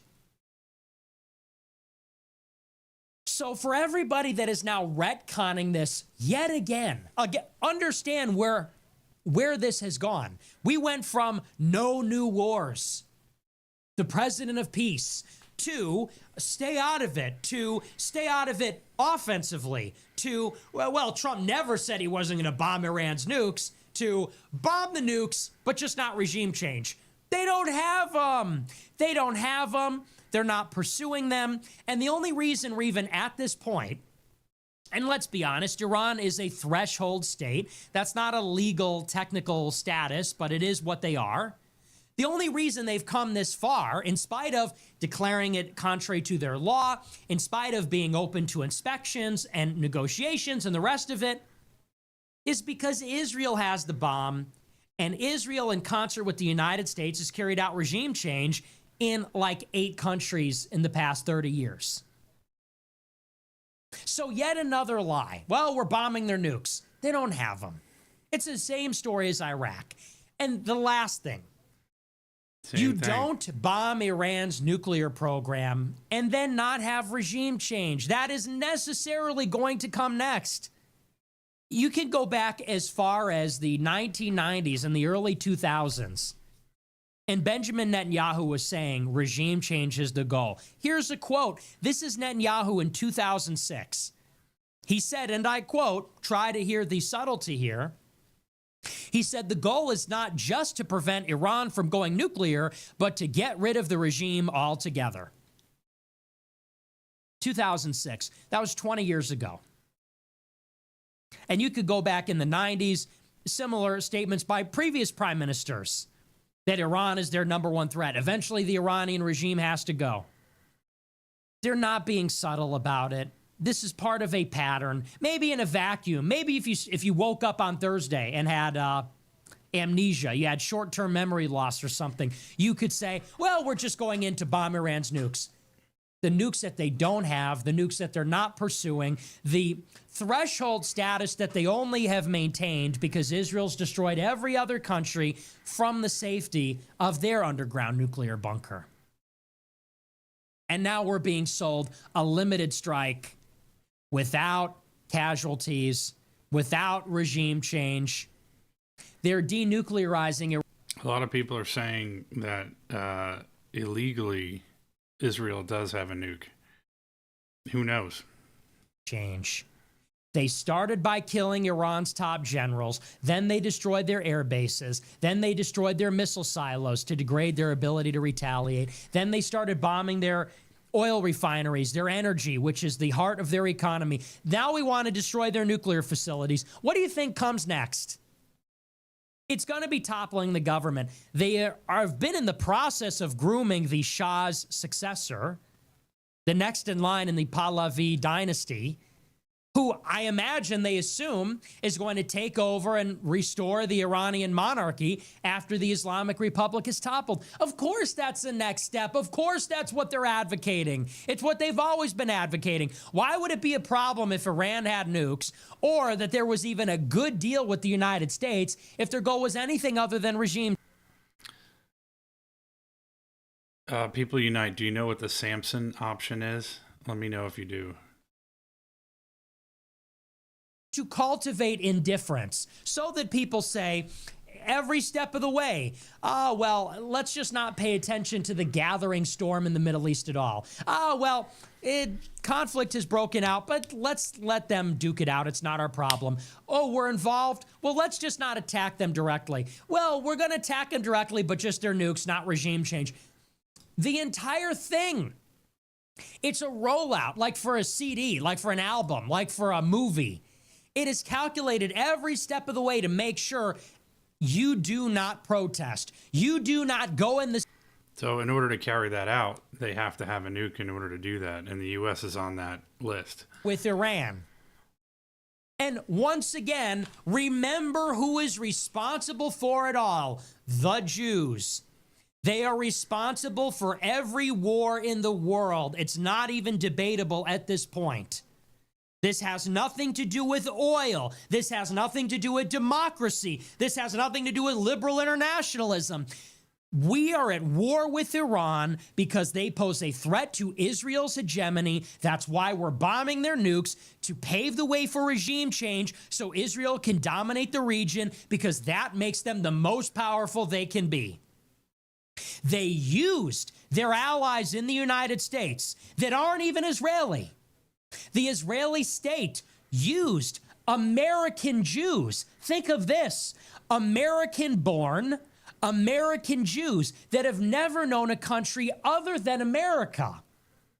They were born here. They were raised here. They made their fortune here. Many of them are liberal. Many of them are Democrats. They're not even right-wing. They weren't even supporters of Netanyahu. But because they are Jewish, they can be counted on and relied upon to lobby the government to bomb Iran on Israel's behalf. So don't tell me it's about oil. Don't tell me it's about democracy. Don't tell me it's nation building or neocons. And don't even tell me it's Zionists or Likudniks. Don't tell me it's revisionist Zionists.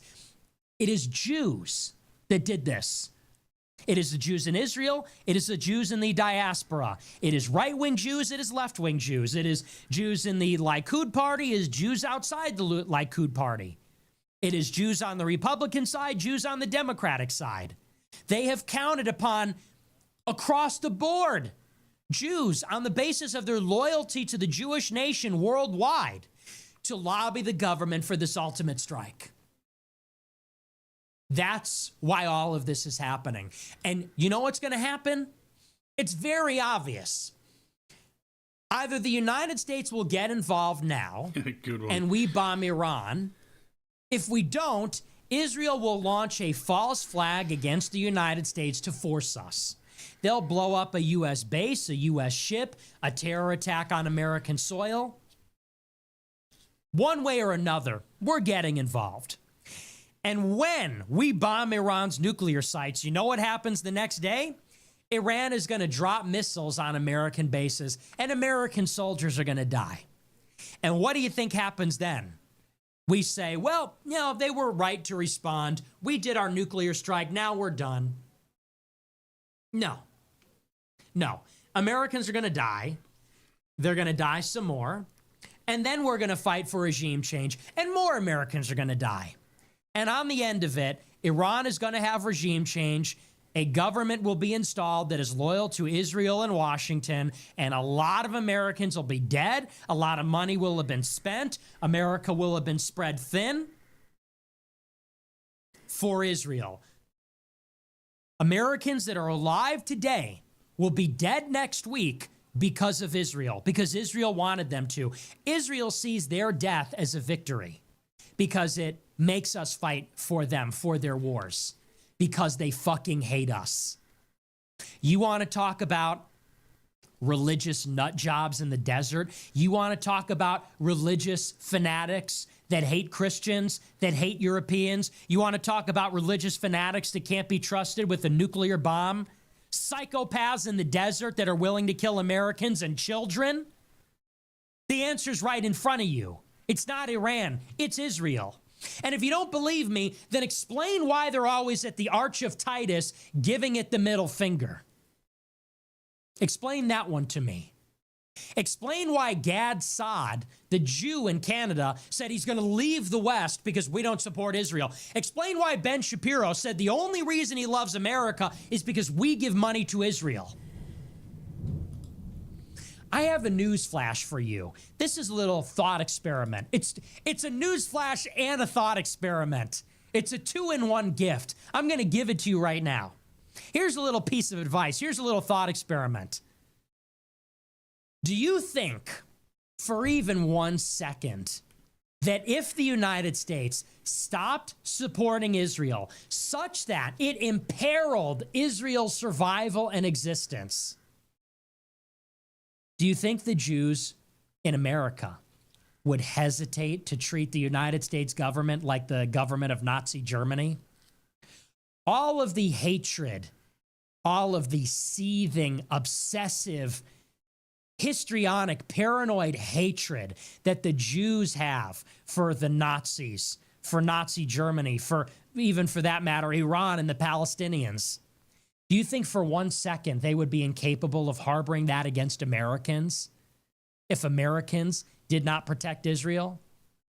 If Americans were skeptical of Israel, distrusting of Jews, if America endeavored to disempower Jews so they couldn't force us to fight their wars? What do you think would happen if the U.S. government said Jewish billionaires can't put money in politics to make us fight wars for Israel? Mark my words, they would have the same hatred of America like they do for Nazi Germany. What does that tell you? It means they already hate us. They already hate us. They've hated us from the beginning. They hate us because we are the new Rome.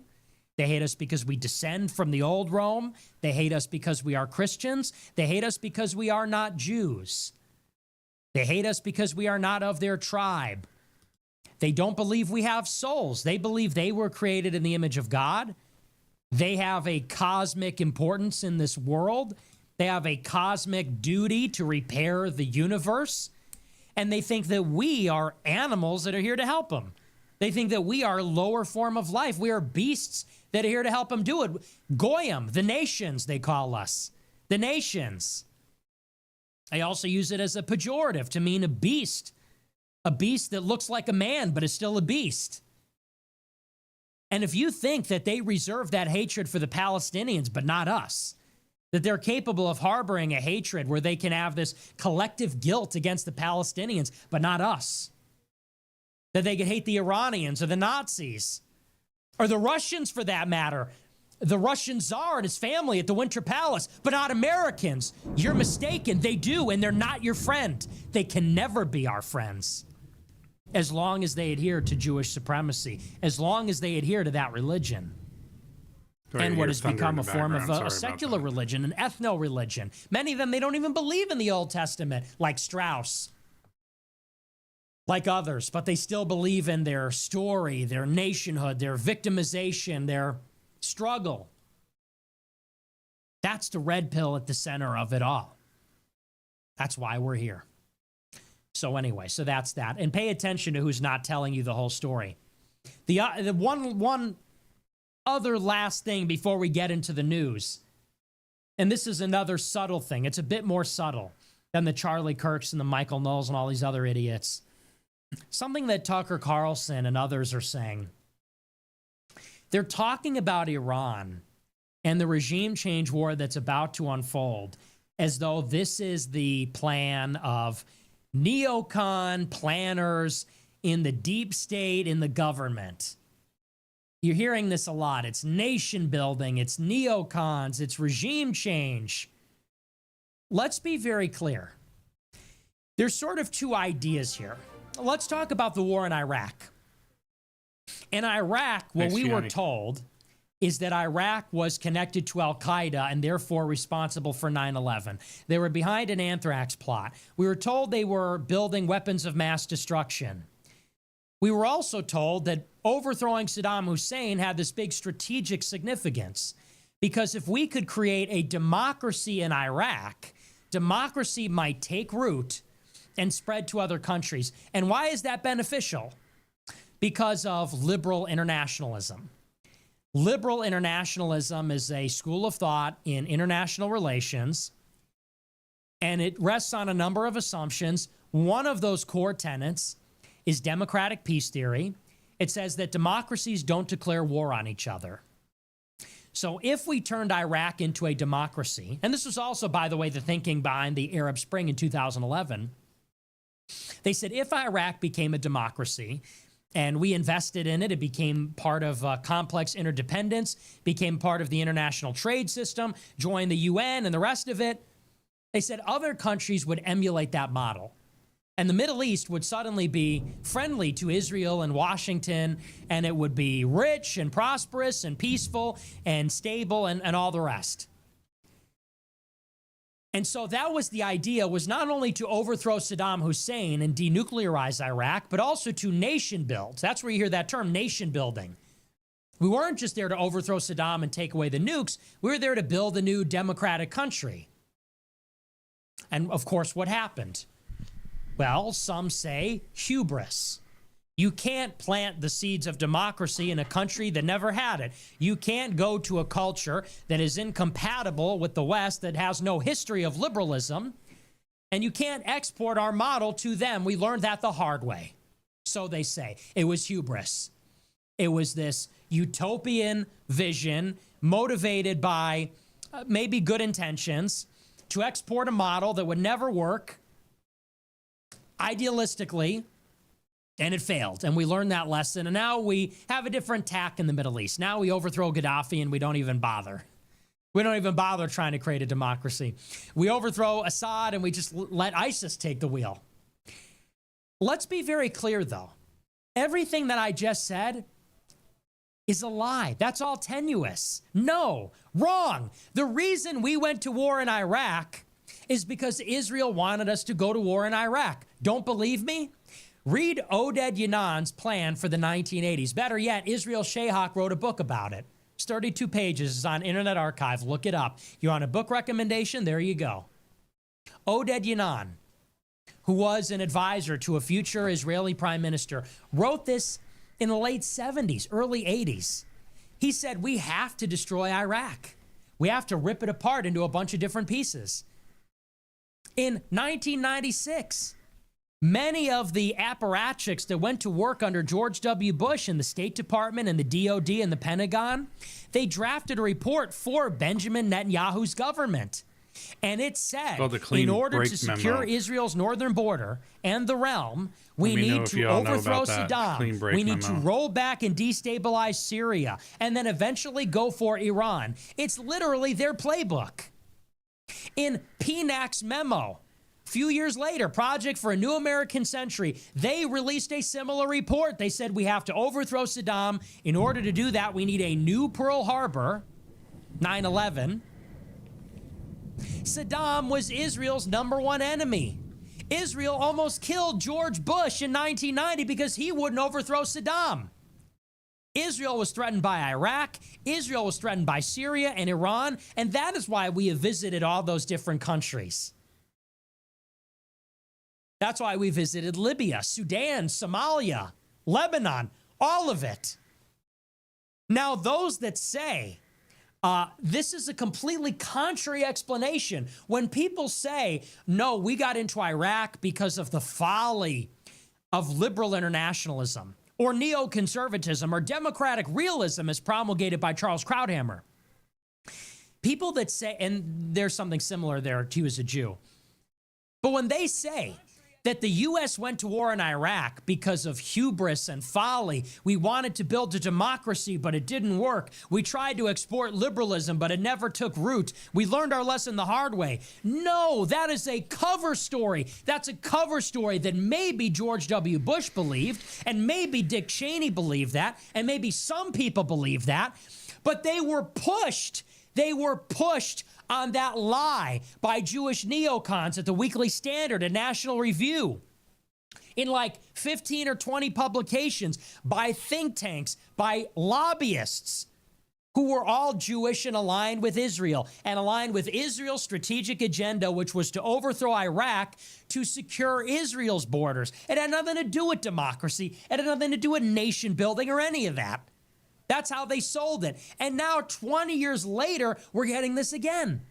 Tucker Carlson called out Mark Levin last week, 2 weeks ago. Before Israel bombed Iran, Mark Levin and Ike Perlmutter, a Jewish donor, had lunch with Trump at the White House, and they pressed Trump to go to war in Iran. Tucker Carlson wrote a long post criticizing Mark Levin and his efforts to pressure Trump to go to war in Iran. Throughout the entire post, Tucker did not once mention that Mark Levin is Jewish and is pushing Trump because of his loyalty to Israel.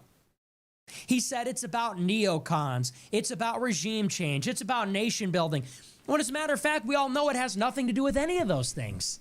Nobody's pushing to go to war in Iran to nation build or because we think Iran will be a democracy. On the contrary, last video. People are saying we should overthrow the Iranian government and install a monarchy. He plays both sides of the fence. This is not nation building. This is not neocon. This is not liberal internationalism. This is, as explicitly as it gets, just Israel's foreign policy. We're going to war in Iran because it is Israel's foreign policy. Our foreign policy is dictated by Israel. It's good for them. We're doing it. And why is that not being spotlighted? Why is no one drawing attention to this? Why? Everyone's talking about everything else. People are talking about the folly of regime change, the folly of nation building, whether democracy is exportable. It has nothing to do with any of that. Israel fired the first shot because they've been deliberately sabotaging diplomacy, because they want us to fight Iran on their behalf, because Iran is their enemy. And that's all there is to it. Even Steven Crowder said that Iran fired the first shot. That's not true. Conclusions can you draw from that? Israel's not our ally. Probably they're more like an enemy. Because if we decided to isolate them, if we decided to cut them off, they would hurt our country and we wouldn't be able to stop them because we are so infiltrated. Don't you understand that? Not only are they not our ally, if the second that we tried to cut ties Yeah, or roll back their politicians are influence, blackmailed, they for would sure. hurt us. They would kill our AIPAC is president. another They would issue, hurt too. Americans. They wouldn't hesitate. And ultimately, they would be willing to drop a nuclear bomb on us. It's called the Samson option. They are not our friends. And they should not have influence in our country. And Jewish people, they just cannot be trusted in the highest echelons of power insofar as they are loyal to another regime like this, whether it's Israel or it's world Jewry as a whole. But nobody wants to go there. Nobody wants to take it there. People want to talk about neocons and the deep state and the they don't want to lose their CIA money. and NGOs and the State Department and That's why they don't talk USAID about it. They don't want to and the lose that Catholic money. Church and Gladio and all this nonsense, all to avoid what is right in your face, the obvious. This is Israel's foreign policy. Americans are going to die for Israel. And that's because Jews have so much power over America. We are a vassal state. We have no sovereignty. We have no independence. America First is not about foreign policy on some level. It's not about immigration. America First is about sovereignty. Do we have sovereignty? Do Americans run America? Are Americans in charge of America? Can the American president overrule Israel, overrule Jewish billionaires, overrule Wall Street and the media and the rest of it? Because if the answer is no, then we have no sovereignty. We have no republic. If our president, which is a real office created by the Constitution, empowered by the Electoral College, and now through the voters, if he has no power, then we have no power. And if we have no power, then who does? This tiny minority that hates us? That's the issue at hand here. And I'm not willing to be put on a reservation by Stephen Miller. We're going to applaud the good dark elves, the good Jews. They're going to kick out the immigrants while still running our country so we could have a better quality of life. I don't want a better quality of life. I want freedom. I want sovereignty. I want independence. I'm a fucking American. I'm a Christian. So that's that. But I do want, we are going to move on and get into the news at some point. When do we start this show? Okay, so I'm going to move on and call it a night. But yeah, for those of you who don't know, that's Nick Fuentes. He's been banned on YouTube, basically one of the most banned people on the planet. And as you can see by listening to him, one of the reasons why, I think he's still going here. Mistake for the United States, and it is an unforced error. It's a repeated mistake. How many times have we done this? Afghanistan. Guess who's in charge of Afghanistan? The Taliban. Iraq. Guess who's in charge of Iraq? Hezbollah. Okay? Hezbollah is part of their security apparatus. In Syria, guess who's in charge of Syria? Al-Qaeda, okay? Al-Julani, who they're now calling Ahmed al-Shara, he comes from Al-Qaeda. Who's in charge of Libya? Terrorists.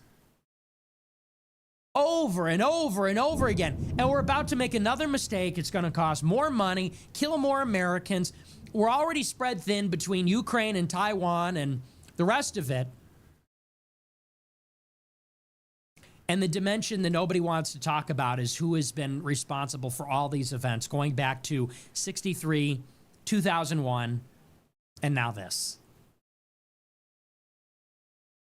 It's just downright un-American to not have the courage to call that out. And people can, people can say whatever they want about it. People say, oh, well, you need to be more strategic. I don't know. What was it strategic when we declared independence against the British Empire? Was that strategic? I think they were kind of picking a fight that they were unlikely to win in 1776 too, actually. Is it American to try and cozy up to our Jewish masters, and if we kiss their ass enough, maybe they'll let us stop importing immigrants? Yeah, it was really nice back then, Stephen wasn't it? Miller's the Hebrew Hammer. He's awesome. He's making me like them, actually. I think we should have Stephen. I'm okay with the Jewish president if it's Stephen Miller. Why? Because he's going to give us reprieve from the endless onslaught of mass migration. Give me a break. Fuck you. You are not American. So, and they say, well, I'm founding stock. Your ancestors would piss on you. They would piss on you. They say, I'm founding stock. I'm a founding stock Protestant. And you kiss the ass of your Jewish masters. Founding stock would piss on you. They'd be rolling over in their graves. They would hate you. Yep. They would want you to kill yourself immediately. Yeah. You know, I see all these dissidents on Twitter. Dissidents, they got their flags in the bio. A founding stock, Mayflower stock. Your ancestors put their lives and their honor and their sacred fortune on the line for their sovereignty against the British Empire. You kiss the ass of Israel. You kiss the ass of Jews who hate you. Yoram Mazzoni banned Peter Brimelow from his conference, and you kissed their ass. They would hate you. The founders and the revolutionaries would hate you. You're not a real American. You're not a real Roman. You're not a real Christian. This is the struggle of our times. What's the struggle of our times against the left? The Democrats?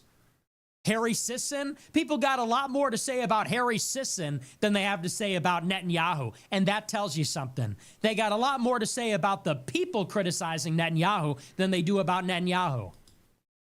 If someone is spending all their time on Twitter carefully critiquing and managing how you critique Trump or how you critique Israel, rather than critiquing Trump and Israel, that should tell you something, shouldn't it? All right, but that's that. We do have to move on. We're going to get into the news for tonight. Okay, that's enough. Yeah, I got to shut it down. I'm tired. It's midnight here. Thank you for those of you who stuck around tonight. I appreciate it. I had over 930 people on Twitter. That's a record. Actually, that's not a record. Yesterday we were over 1,000.